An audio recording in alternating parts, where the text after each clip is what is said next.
Hello, bonjour à tous. Bonjour Damien. Déjà, est-ce que vous m'entendez bien? Très bien. Impeccable. Donc, du coup, je vais vous présenter un projet qu'on a réalisé avec le Liberté Living Lab et Planète Publique, plus précisément Clément Lacouette-Fougère, pour ceux qui le connaissent, pour le compte du SGAR de Occitanie, la préfecture de région Occitanie, et plus précisément la sous-préfecture de l'arrondissement de Saint-Gaudens. L'arrondissement de Saint-Gaudens, c'est un petit arrondissement de montagne, en fait, qui est frappé par plusieurs difficultés récurrentes depuis maintenant une vingtaine d'années, à savoir que c'est très loin de la métropole toulousaine, c'est environ à 2 heures. C'est pour certaines zones à 1 heure des services publics essentiels, et c'est un territoire qui vit une situation économique de déprise, puisque les gens s'en vont et il ne reste que les personnes âgées. Donc je pense que c'est des problématiques que pas mal de gens connaissent assez bien parmi vous. C'est finalement comment est-ce qu'on amène des services publics dans un endroit où il n'y en a plus et en même temps les gens ne peuvent pas se déplacer, et comment est-ce que, ce faisant, on essaye de réinventer une offre qui dynamise le territoire et qui donne envie à de nouvelles personnes de s'installer. Alors, pour répondre à cette problématique, ce qu'on a fait, c'est comme d'habitude, on est allé sur place et on s'est lancé dans un travail de recherche auprès des acteurs locaux pour bien comprendre les problématiques qui sont spécifiques à cette zone, qui est une zone de montagne, et plus particulièrement à certains territoires au sein de cette zone qui sont des territoires de piémont, c'est-à-dire c'est pas tout à fait la montagne, donc ça rentre pas dans la loi spécifique à la montagne, mais en même temps c'est relativement isolé, très enclavé. C'est des territoires par lesquels on accède après vraiment des heures de voiture et qui sont pas reliés par le train. Donc ça veut dire que c'est très difficile d'y aller. Euh, pour illustrer un petit peu mon propos, je vais vous partager un document qui est en cours d'élaboration sur une plateforme qui s'appelle Notion, que vous connaissez peut-être.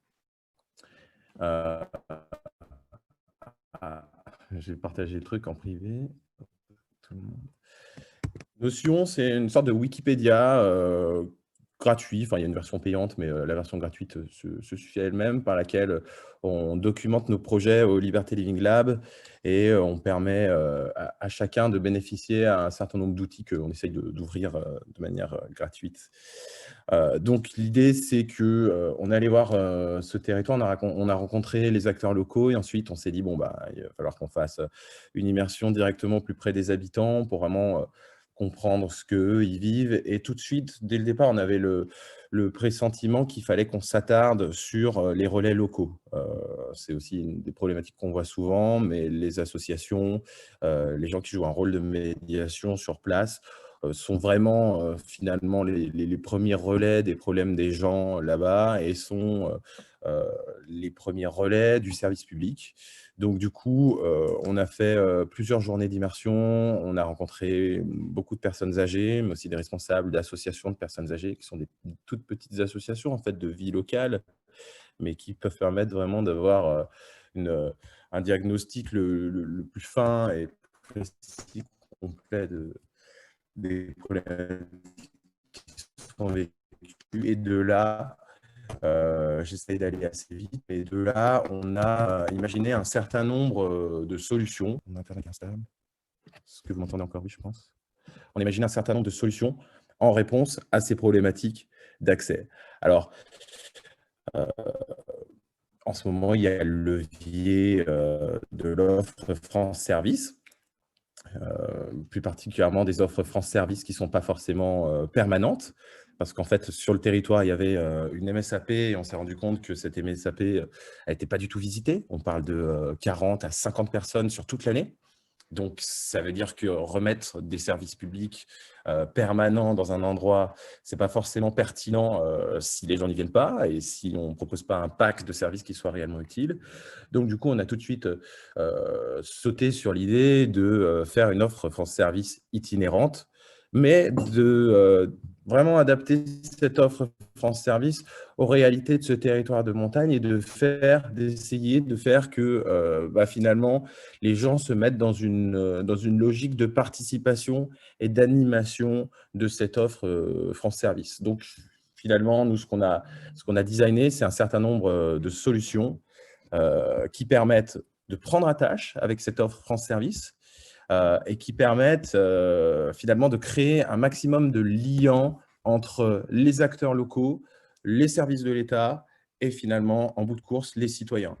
Je pense que c'est quelque chose qui est très important, c'est comment est-ce qu'on ne se limite pas à des prospectus ou des affiches qui informent les gens sur leurs droits, mais comment est-ce qu'on est vraiment dans cette problématique d'aller vers et finalement, qui est en capacité d'aller vers les gens et comment est-ce qu'on outille ces personnes.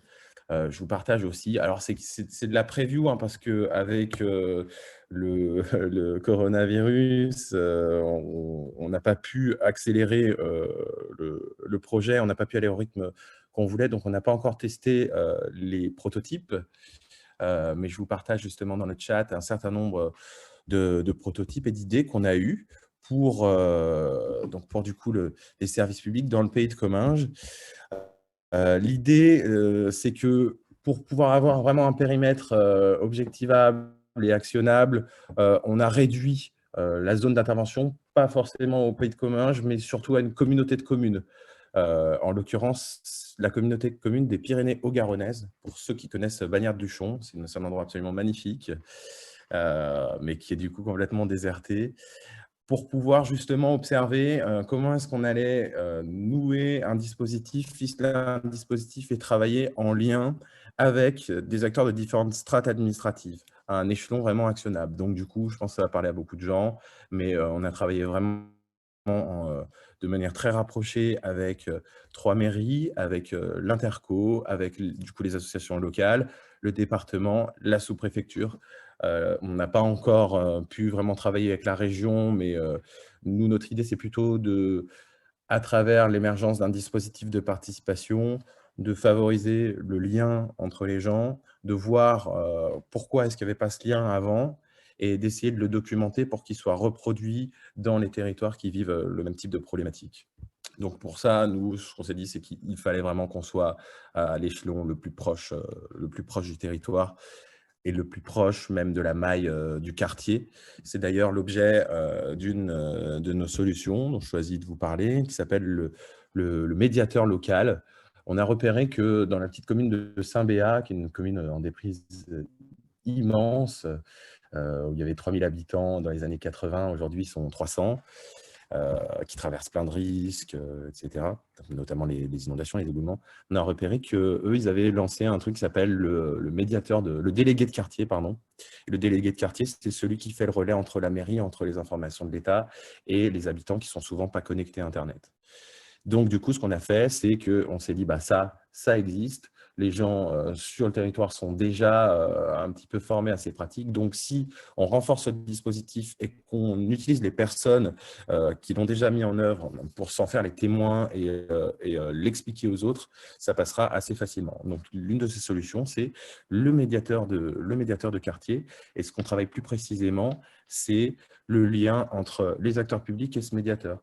Quelle responsabilité on lui donne, quelle récompense on lui offre par rapport à son travail et quel process on crée, on institue entre les acteurs publics de terrain, les associations et ces gens qui ne sont pas tout à fait justement des associatifs, mais qui sont des habitants comme les autres, mais qui sont aussi des relais de transmission du service public. Un autre point, je pense, assez intéressant de notre dispositif, c'est comment est-ce qu'on coordonne les services publics dans une logique de transmission de données et qu'on le fait de manière incrémentale. C'est-à-dire qu'on a mis en place, on va justement mettre en place un dispositif qui permet de savoir, quand on est un agent qui travaille par exemple à la métropole toulousaine, que notre usager, il habite très très loin. C'est l'idée de, entre guillemets, taguer les difficultés des personnes dans une logique tout simplement au départ de fiches navettes, mais pour pouvoir vraiment inculquer aux agents des services administratifs, du back-office, cette notion que derrière chaque procédure, derrière chaque démarche, document, il y a toujours une personne et que c'est pas forcément, on ne va pas occasionner la même difficulté selon que on demande des pièces supplémentaires difficiles à obtenir à quelqu'un qui peut les avoir sur Internet, ou à une personne âgée, et encore plus une personne isolée qui ne sait pas trop ce qu'elle va devoir faire et qui va devoir faire 3 heures de déplacement pour trouver une solution à son problème et finalement trouver porte close. C'est quelque chose qu'on nous a d'ailleurs beaucoup remonté. Et donc là, notre idée, c'est de mettre en place vraiment un dispositif de priorisation par la qualification des usagers. Et c'est un peu une question qui est presque polémique, mais c'est l'idée de se dire qu'on n'est pas tous les mêmes usagers du service public et qu'on ne mérite pas forcément tous d'être qualifiés de la même manière. Je pense que ce dispositif, il ressemble un petit peu à ce qui est entrepris en ce moment par Betagouv sur le dispositif Administration Plus.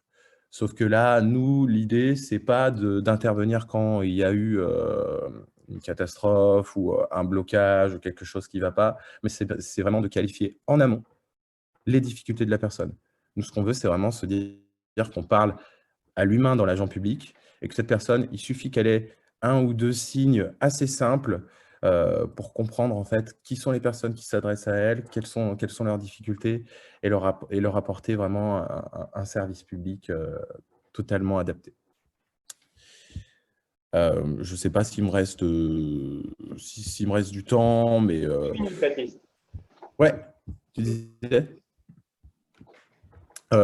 Juste pour terminer, nous, ce qu'on pense, c'est qu'en ce moment, il y a vraiment un levier exceptionnel avec cette offre France Service qui est déployée dans les territoires. Exceptionnel au sens où on peut refaire le lien entre l'administration centrale et le citoyen, mais ce lien-là, il s'anime.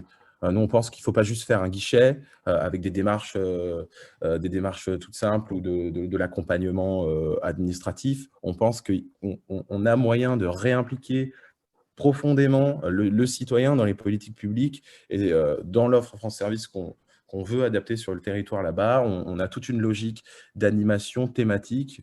Et ce qu'on voudrait proposer, c'est que dans le cadre, par exemple, de grandes réformes, certaines des pistes, certains des problèmes qui remontent du terrain le soient directement par la courroie de transmission France Service. Et on pense que, outre des agents polyvalents, il faut aussi doter ces structures d'agents formés à l'animation de collectifs, à l'encapacitation d'un certain nombre de citoyens, à, encore une fois, faire émerger des besoins, donner une vision des politiques publiques et de l'avenir, et finalement permettre de construire l'action publique depuis l'administration centrale jusque dans les territoires de manière super cohérente. Et c'est un truc qu'on a beaucoup observé dans notre benchmark, c'est que partout, dans tous les territoires où on a ces démarches d'appropriation collective de sujets d'intérêt général, où on a ces démarches d'animation, de participation, ça peut être de la prospective territoriale, ou ça peut être tout simplement de la création d'accueil très simple. Partout où on a ces démarches, on remarque qu'il y a un dynamisme qui se crée. Et on remarque que vraiment, les acteurs locaux, quand ils se rendent compte que souvent, c'est un peu comme dans l'administration, ils nourrissaient des mythes, ils nourrissaient des incompréhensions les uns envers les autres, envers ce qu'ils faisaient, mais finalement, quand on les met avec des citoyens, ils se rendent compte de l'intérêt collectif.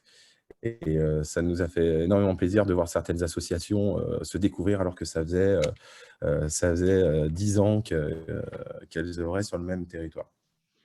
Donc, on incite vraiment à faire ça, adapter une offre en service et animer-la, identifier vraiment comment est-ce que vous pouvez redynamiser des territoires, parce qu'on ne parle pas juste de démarches administratives, mais on parle vraiment on parle d'espace de vie, on parle d'inventer un nouvel avenir qui soit vraiment plus proche du local, surtout dans un contexte où on espère que la France va redevenir habitée de partout et ne plus avoir de points centraux uniquement métropolitains.